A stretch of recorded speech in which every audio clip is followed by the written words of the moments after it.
Hi everyone, my name is Morgan Dillard, and today I'll be talking to you about Cockpit Resource Management or Crew Resource Management, also known as CRM. So let's get started. Today we're going to define CRM as well as go over some of the background behind CRM and the regulations and elements associated with it, and then we'll end with implementing CRM in the workplace. So, CRM defined is Crew Resource Management. It started out as Cockpit Resource Management. However, as it became apparent that there were more people involved in a flight than only those in the cockpit, it became to include the flight attendants and ATC and dispatchers and so many other people outside of the cockpit that it became Crew Resource Management. So, this refers to the effective use of all available resources, including human resources, hardware, and information. So we've already kind of talked about some of the human resources. So you have the flight crew members, the flight attendants, ATC, other pilots flying around the friendly skies. You have dispatchers, you have linemen, all of these different people coming in and being a resource to make a flight successful. Then you have other hardware and information resources. The plane itself is being used as a resource. And then you have automation, you have weather reports, you have all of these other different resources available to you to make a flight successful as well. So now that we know what it is, let's talk about how it came to be. Human error is a contributing factor of 60 to 80% of all airline accidents and incidents, which is a very high number, a very high percentage.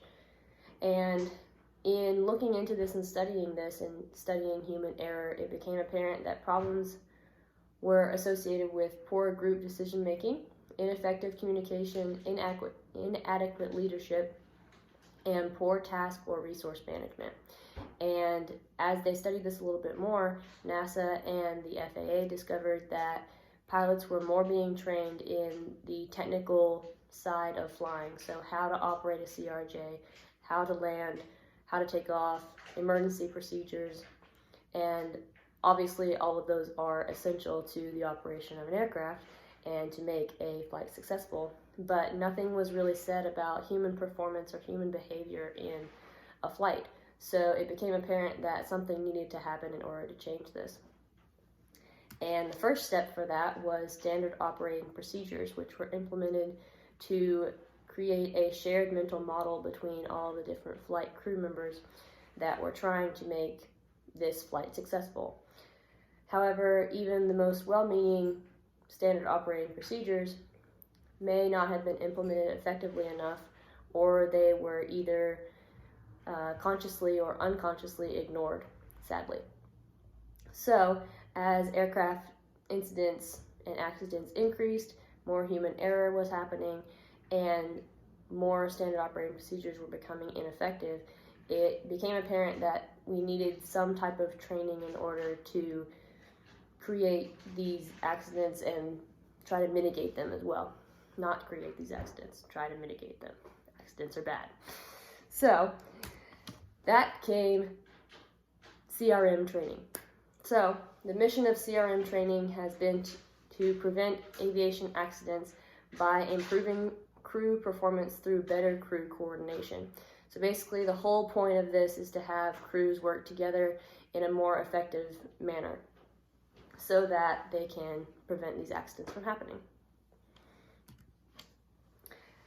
And this did become a regulatory thing. So in most 120 or all 121 and 135 operations, regulations came out so that these operators were required to comply with CRM and CRM training. So 121.404 says basically that flight crew members, flight attendants, and dispatchers must complete an approved CRM or DRM course. DRM is for dispatchers, so that they can operate in a commercial setting. And then 121.427 also says that these training programs are required for recurrency as well. Also, ICAO has been instrumental in implementing CRM throughout the world, and one of their regulations is that all flight crew members must undergo training in the knowledge and skills of human performance. So this is a worldwide thing. This isn't even only a United States thing, which is really great. So, moving on to some of the elements of CRM. You'll see in this picture that there are 7 different ones that we're going to cover. Let's talk about communication first, because that's one of the most foundational ones. Obviously, it's very important to communicate with your flight crew members so that the flight can be successful. It's important to use common language so that everyone knows what each person is saying, and it's important to make sure that the message is received in the way that the person who was talking wanted it to be received.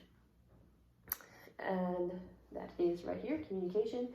Moving on to situational awareness. It's important for all of the crew members to know where they are specifically, what the situation calls for that they are in, and that automatically goes into mission analysis. So this goes into pre-brief and post-brief, where crews are coming together before a flight and making sure that they know what the flight is for, if there's any special cases on the flight concerning the passengers, if there are any safety hazards or anything concerning them as well, and just analyzing the mission that is before them and the flight that they are about to conduct. It also goes into debriefing as well after the flight to see if there were any safety concerns that may have affected the flight in a bad way, or different things that can be applied to flights in the future as well. We then move on to leadership here. There's always going to be a pilot in command on every flight. This is normally the captain, but it's important to establish that leader, and that leader can lead the team in an effective way as well. He or she, girls can fly too, they must be assertive in their leadership abilities so that they can lead the team, they can make decisions, the final decision effectively, and sticking with their decision as well, and just implementing that PIC authority for that flight. And this directly goes into decision making, where the PIC, as well as all of the different crew members, are presenting their opinions and their ideas on how to make a decision. So, for example, let's say that there's bad weather at a destination and a diversion has to be done. It's important to get all of the crew members involved, having the flight attendants let the passengers know that they're diverting, getting ATC involved as well, having them reroute, getting all the pilots in the friendly skies to communicate maybe what they are seeing, giving PIREPs, getting other weather resources, all of these coming together to make a decision in order to how to divert. And then the last thing is adaptability and flexibility. One of the key things that I have learned in aviation is that everything is changing basically all the time. No matter how much you try to flight plan or plan for something, it is most likely going to change. So it's very important, especially as a crew and as a team, to adapt to the situation, going back to situational awareness. And it's important to adapt to the situation and what the situation calls for. And something that I would just wrap up all of these elements of CRM to be would be teamwork. So the entire crew is working as a team, they're all communicating, they're all making the decision, and that's really what CRM is all about, is crew resource management working at and the team working together.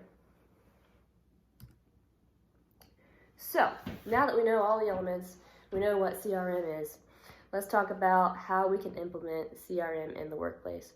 There's a few different steps to follow for this. First, we must assess the status of the organization before implementation. We have to see how much the people in the organization really know about CRM, how they may have practiced it in the past, and how it can be practiced in the organization. This can be done by doing surveys and just observing people and talking to people in general. The next thing is to get commitment from all managers, starting with senior managers, CRM would be a lot more positively accepted if it's supported from the top down. So commitment must happen from the top down. So with senior managers, and then flight operations managers, flight standards officers, and then just moving down the hierarchy and getting support from all of these different areas. Thirdly, it's important to customize the training, the CRM training, to reflect the nature and needs of the organization. It has to be relevant to the people who are operating in this organization, or else CRM isn't really going to matter to them.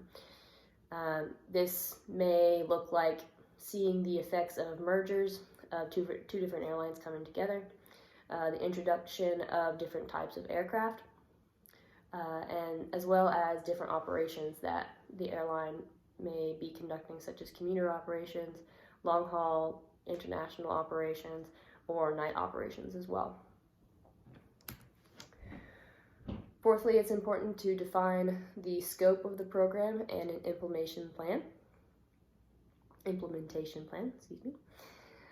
It's important to start with a smaller group of people and then move on to all of the people in the organization.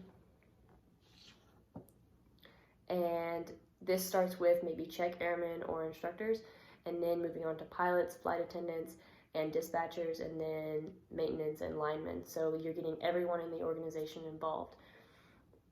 It's also helpful to develop a long-term strategy plan for implementing CRM and CRM training. CRM training is not going to happen overnight. It's going to be a process, and it's going to take some adjustments, but it's a beneficial process, and it really will help everyone in the end. Also, it's important to communicate the nature and scope of the program before startup. So going back to those elements, it's important to communicate with everyone in the organization what is going to be happening, as well as what may be expected of those who are going through the training. They will most likely be expected to do initial training as well as recurrent training, so that CRM can just continue throughout the organization as years pass on. And finally, it's important to institute quality control procedures. So this not only keeps CRM going throughout the organization, but it also gets feedback from those who are going through CRM training and seeing how CRM is being implemented in operations, as well as just how it can be strengthened, how it can be improved.